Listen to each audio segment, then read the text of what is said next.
Okay, I think we're live. Should be good. Looks like everything is streaming all right. Waiting for the chat room to connect, and then we'll be going live with the studio. Yes, okay, good. Chat room is live. Very good. Okay, we will connect with the studio now. Here we go. Is not being broadcast to your listeners. This message will repeat until sound is detected. If this message does not disable, please check your microphone settings and try again. Oh, well, our microphone settings are just fine, mate. So let's get the show started now, shall we?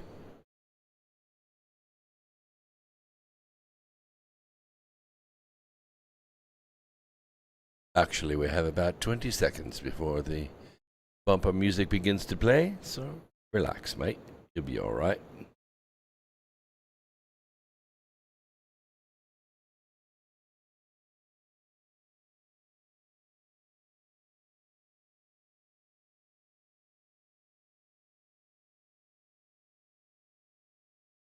Here we go.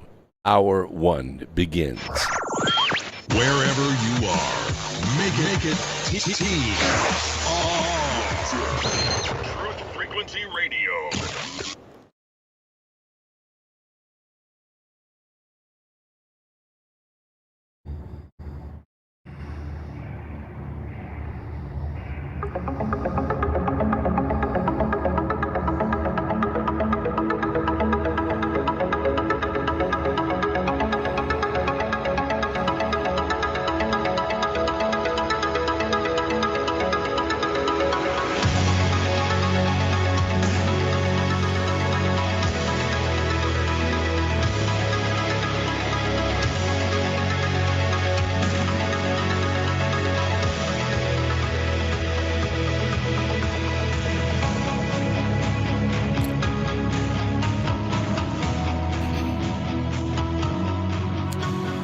And greetings, Earth Explorers. Welcome to X Squared Radio. I'm your host, Brooks Agnew, coming to you live from an undisclosed location east of the Appalachian Mountains. This is where the past meets the future.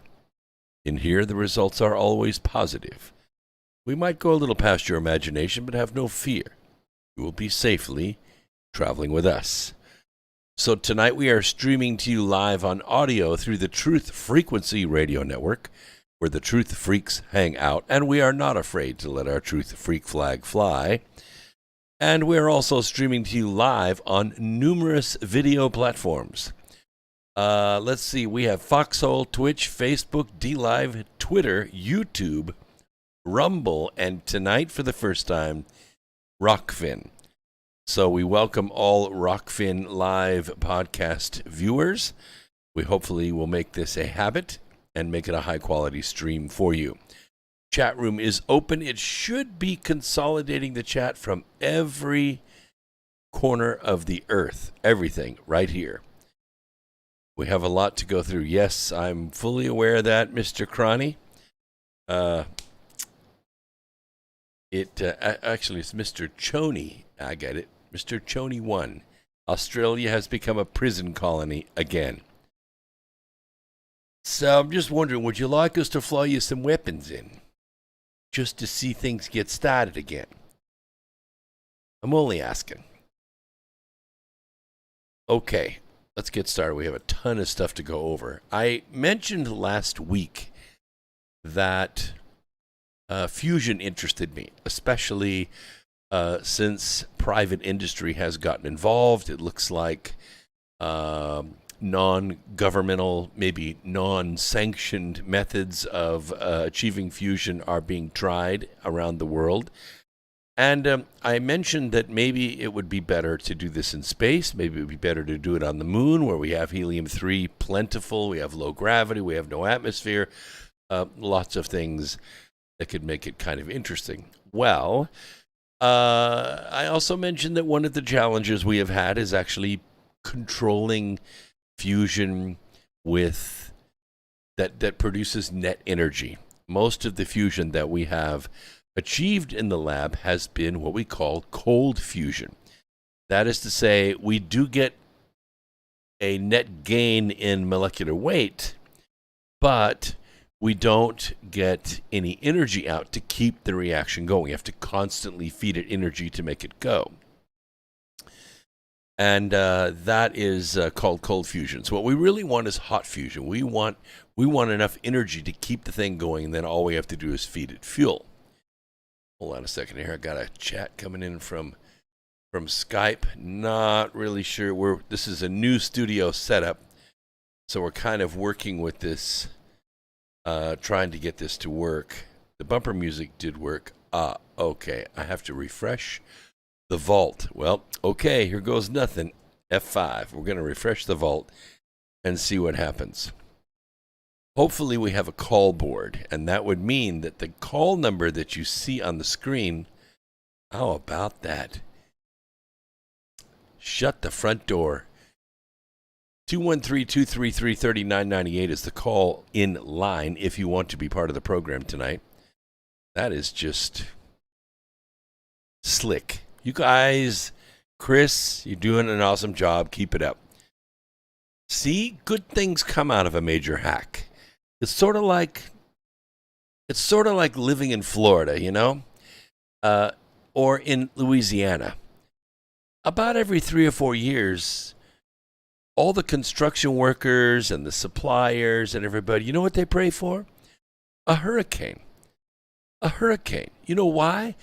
Because they sell glass and plywood and shingles and landscaping, and the whole cycle begins over again. It's good for the economy, right? Hurricanes are good for the economy. Climate change is good for the economy. That's how you boost the economy, is you smash the holy hell out of it, so it has to be rebuilt. And look what has happened to Truth Frequency Radio. Hackers came in with baseball bats, smashed around the inside of the server where it wouldn't work, and Chris went to work and rebuilt it, and it's better than ever. You see? That's what we don't pray for the smash up, but we do like the improvements. Thank you very much. So a major milestone has actually been breached in the quest for fusion energy, and this is very recent, like in the last couple days. So I thought I would bring it to you today. You know, while we keep YouTube around, I have told you already that Google routinely violates our constitutional civil rights by censoring our free speech. So we beat them to the punch. We censor YouTube. Yes, we only allow them to have access to certain kinds of content from us, since we're the content providers and they're not.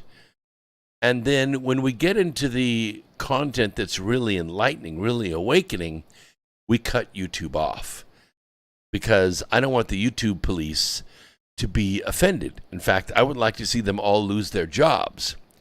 Yes, I would like to see all the YouTube police in the unemployment line. So we're not going to put anything on YouTube that makes them police us. We're talking about fusion. Everybody loves fusion. So for the first time, a fusion reaction has achieved a record 1.3 megajoule, not gigajoule, we're not talking about a flux capacitor here, 1.3 megajoule energy output, and for the first time exceeding energy absorbed by the fuel used to trigger it. That's what we're looking for. That's the kind of breakthrough we are looking for.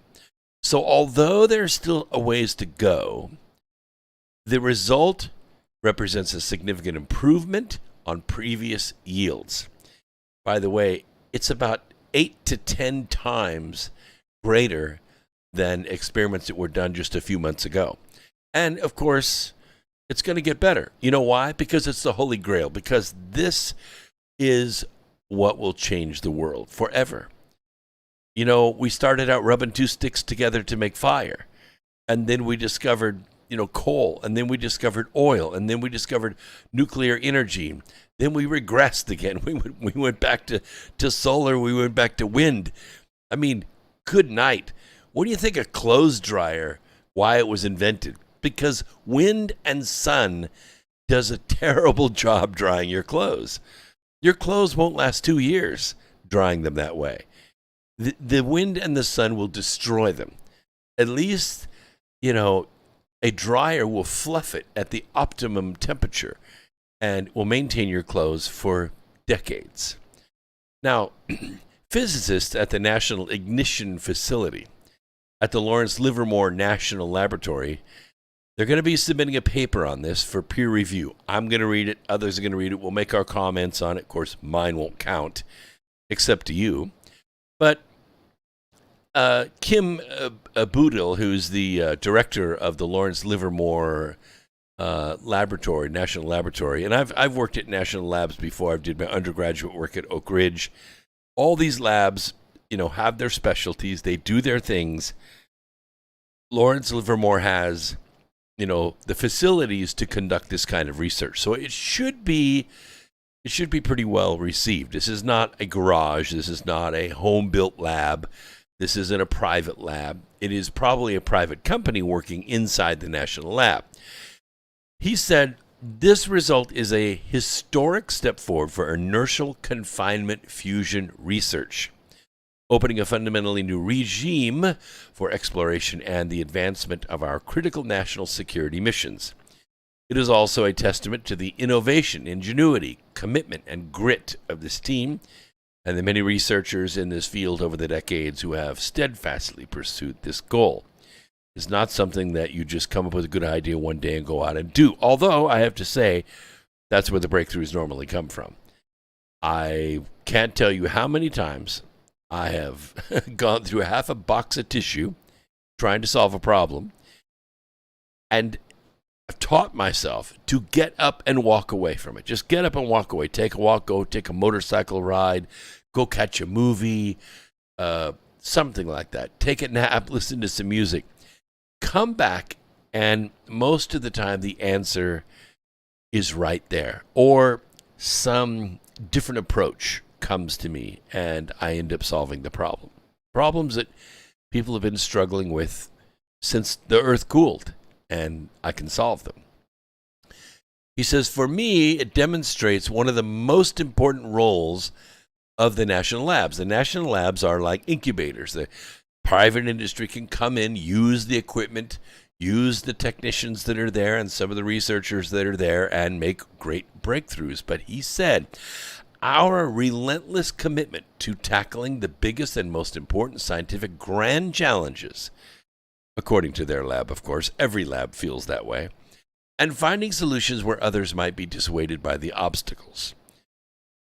By the way, inertial confinement fusion, I threw that term out there, and let me define it a little bit for you so that you don't go, what did he just say? It involves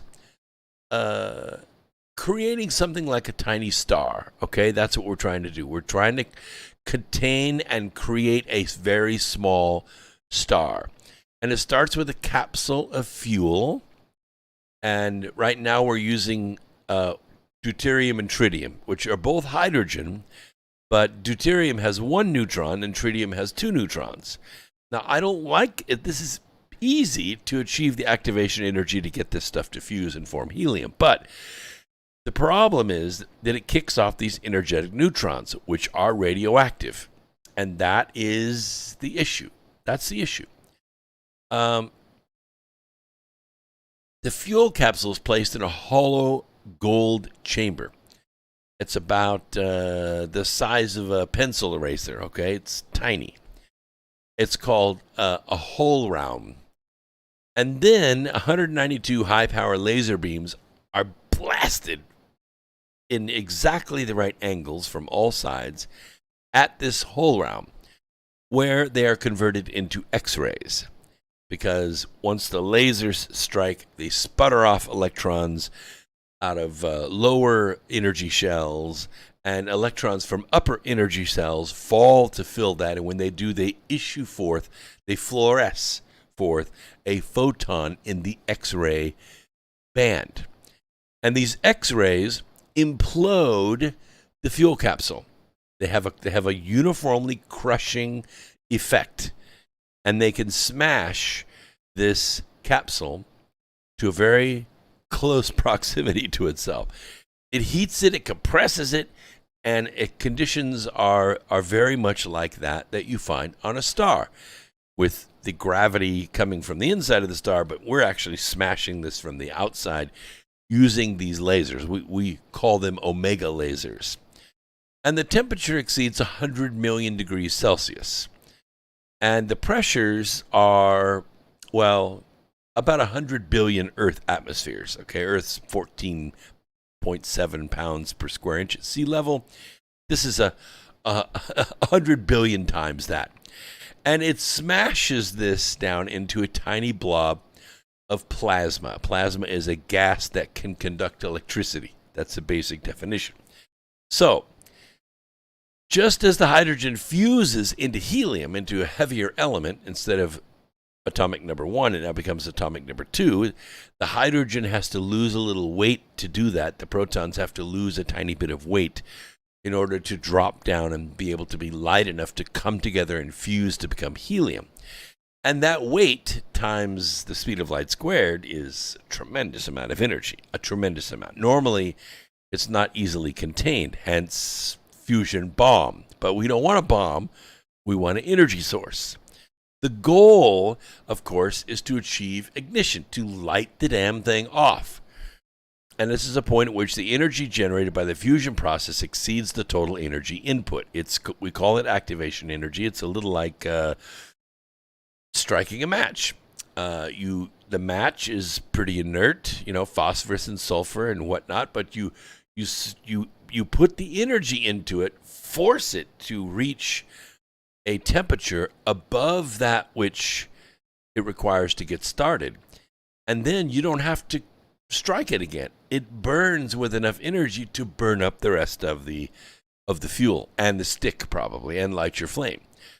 That's activation energy. So this experiment was conducted on the 8th of August, and it fell just a little bit short of that. But it's very exciting because according to the team's measurements, the fuel capsule absorbed over 5 times less energy than it generated in the fusion process. This is good. This means that it is sustainable. It is the result of painstaking work refining the experiment. Just to give you an example, one of the things is the angle and the approach of each laser, because you don't want this explosion leaking out between lasers. The lasers have to be perfectly arranged so that they fire from all possible angles and close off any route of escape of the energy. And that's how you get this crushing effect. You also have to have pure enough metal so that when the electrons are sputtered off, the electrons from the higher shells can fill in the lower shells, emitting or fluorescing this extra photon, which is in the X-ray band. And that's what has the crushing effect.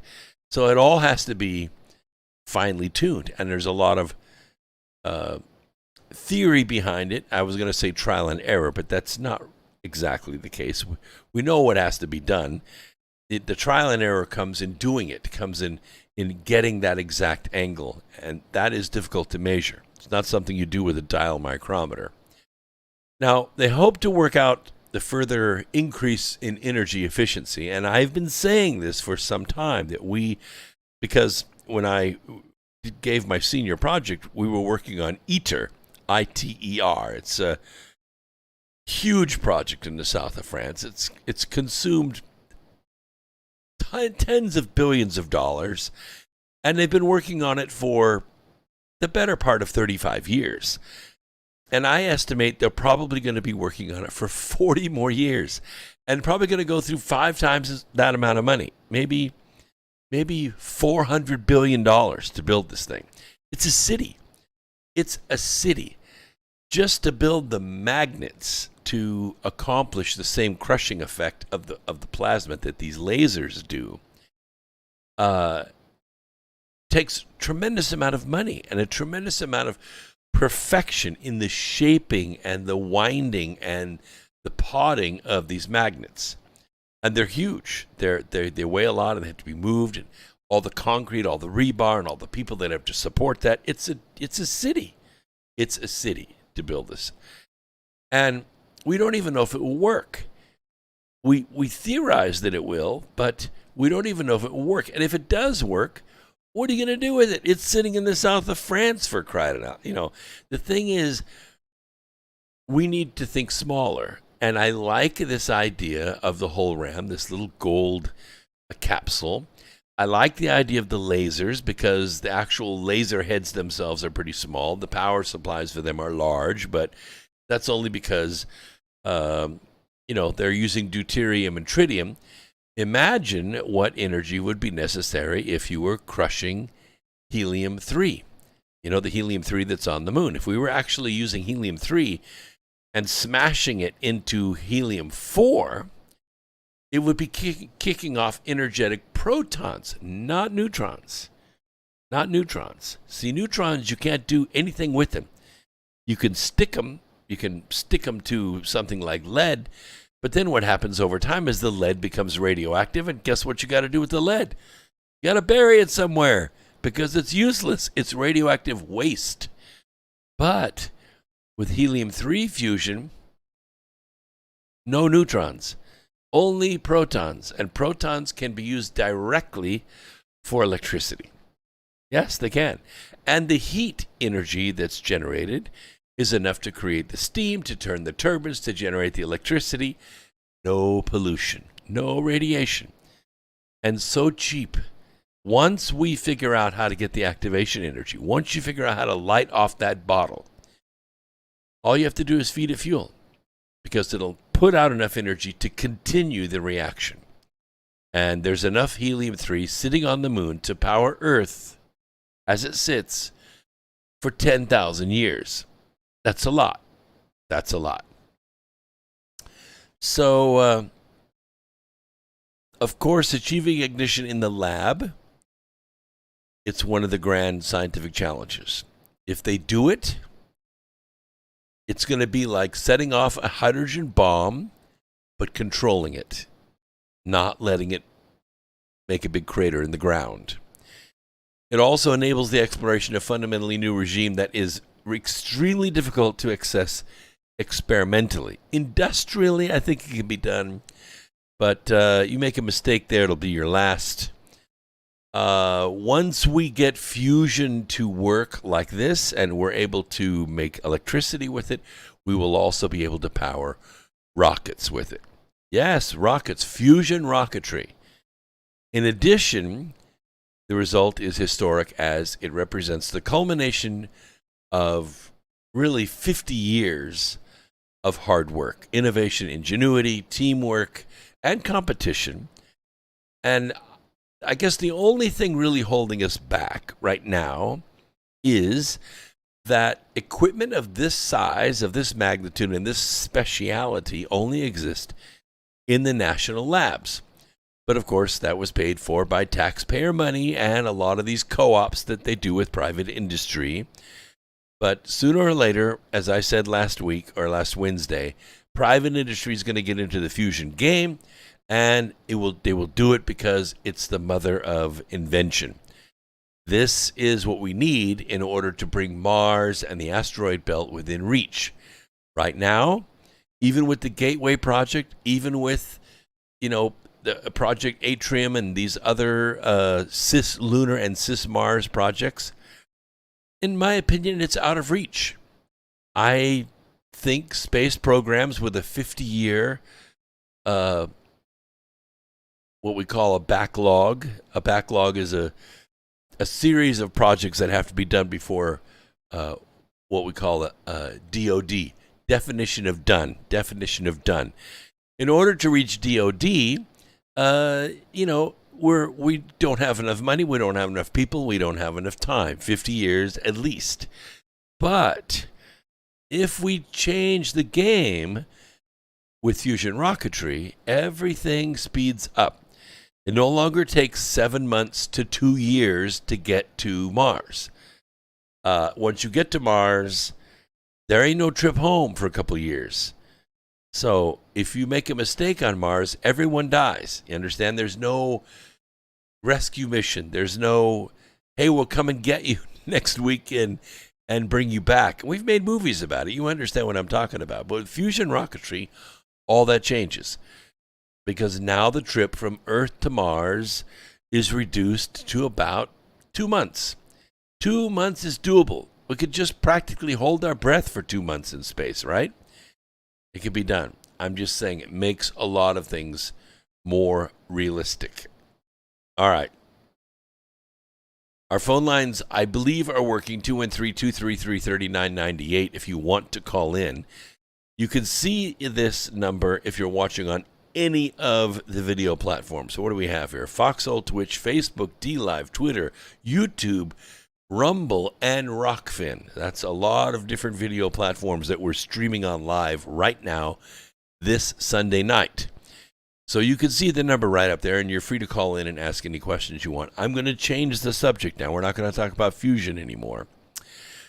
In fact, I'm trying to see if this is a little bit too risky for YouTube. I don't know. I think we're going to dump YouTube. Yeah, I think we need to, because we're going to be talking about subject matter that requires free thinking. So let me look at the chat room really quick here just to see. I'm going to look at my control board. Yeah, well, we have a lot of people listening on YouTube. So listen, we love our YouTube subscribers. Notifications go out. We have over 20,000 subscribers. Thank you so much for being part of YouTube. It used to be a wonderful platform. It used to be the 800-pound gorilla. Now it's a flea on a tick on a dog, okay? There are lots of other free speech platforms, people. Lots of them. And I have all of them except for Rockfin. I didn't put the link there. But it is at my website at americafreeradio.com. You can click on the Rockfin logo, and it will take you directly to my account, and you can watch this live. But all the others are linked right down there. Yeah, right? Let me get my finger on it. Right there. See that where it says description? Yes, all those links right there are other free speech platforms. They do what YouTube used to do. They don't do it anymore, and that's why YouTube's going out of business. But they now do it, and we are now the mainstream news. And we're the source of knowledge. And if you keep tuning in here, we will treat, cure, and prevent the disease of ignorance. We'll be right back after this.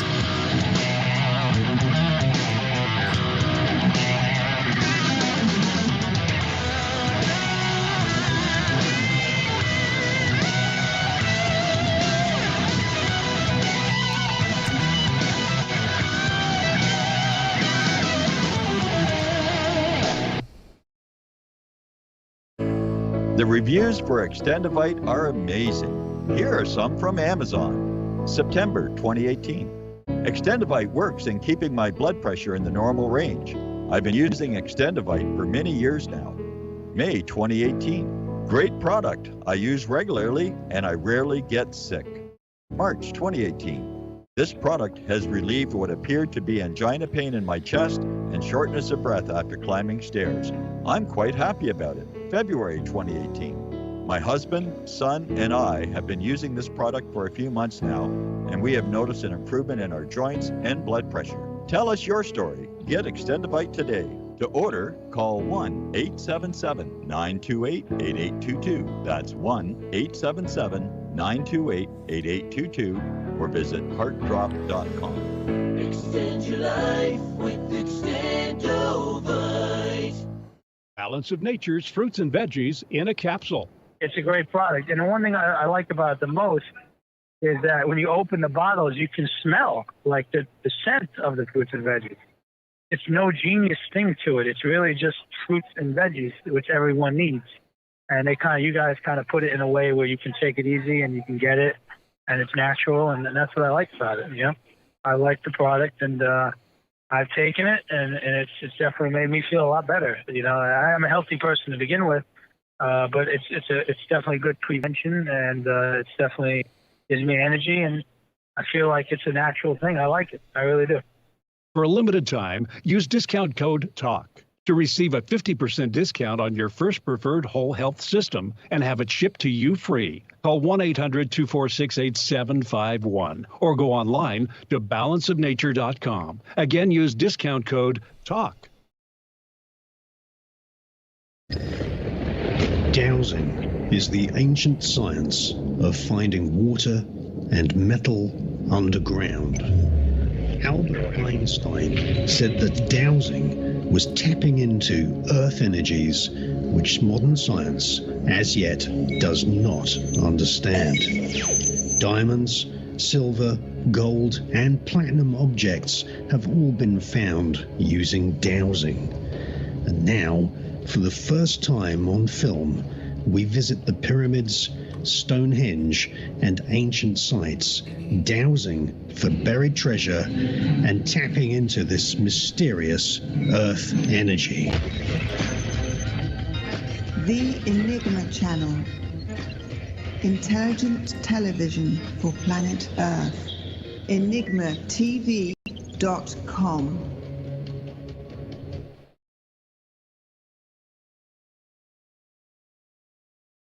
You're listening to the Truth Frequency Radio Network. No hate, no hype, no fear.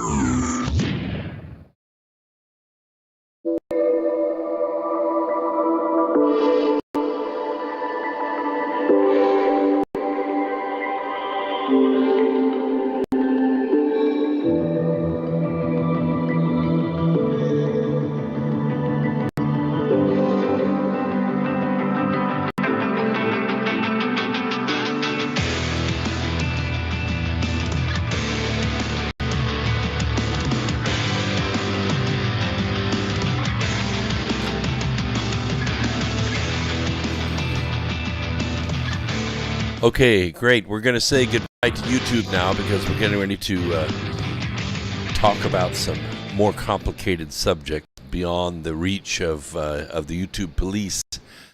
So long, YouTube. All those of you that are on YouTube right now, please go to DLive or Twitch or Twitter or Rockfin or Rumble or one of the other free speech platforms, okay?